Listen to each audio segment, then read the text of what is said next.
ابھی بالکل قانون نہیں بنا، نگران وزیر قانون نے غلط تشریح کی۔ آرٹیکل 75 کے مطابق صدر دستخط نہیں کرتے تو بل واپس جائے گا۔ اگر مشترکہ پارلیمنٹ صدر کے پاس بل دوبارہ بھیجے تو یہ دوسرا مرحلہ ہوگا۔ قانون کا 10 دن میں نوٹیفائی ہونا دوسرے مرحلے کے بعد ہوتا ہے۔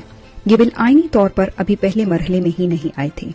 بل دوسری بار صدر مملکت کے پاس آئے تو 10 دن کی قدغن لگتی ہے۔ ابھی بل صرف پہلی بار صدر کے پاس آیا جو بغیر دستخط واپس ہوا۔ ایکٹ اور نوٹیفیکیشن کو واپس لیں ورنہ سپریم کورٹ میں چیلنج کریں گے۔ بیرسٹر علی ظفر کا رد عمل۔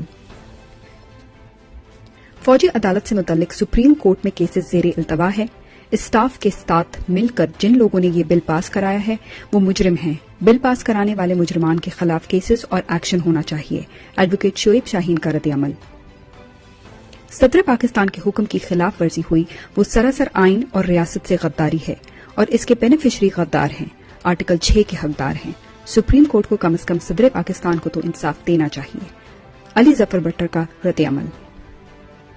صدر نے حقیقت بیان کی اور اپنے آئینی کام میں ہونے والے دھوکے کو دنیا کے سامنے رکھا۔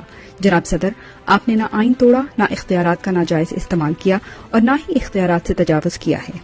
اب جو سویلین افسران ملوث ہیں ان کے خلاف سول سروس ایکٹ کے تحت اور جو فوجی افسران ملوث ہیں ان کے خلاف ملٹری قانون کے تحت ایکشن ہونا چاہیے۔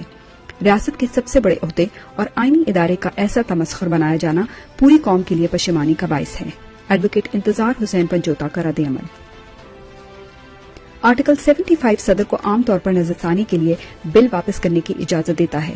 وہ مخصوص ترامیم تجویز کر سکتا ہے لیکن یہ ضروری نہیں ہے۔ اس مرحلے پر 10 دن کے بعد کوئی باقاعدہ منظوری نہیں ہوتی۔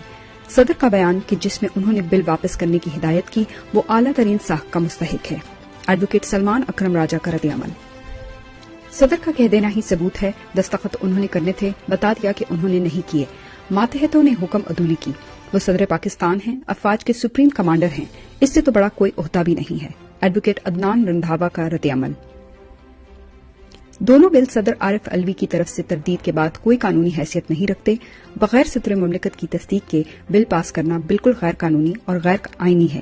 جنہوں نے یہ کام کیا ہے ان کے خلاف سپریم کورٹ کو سو موٹو لینا چاہیے اور کارروائی ہونی چاہیے۔ ایڈوکیٹ نعیم حیدر پنجوتا کا رد عمل۔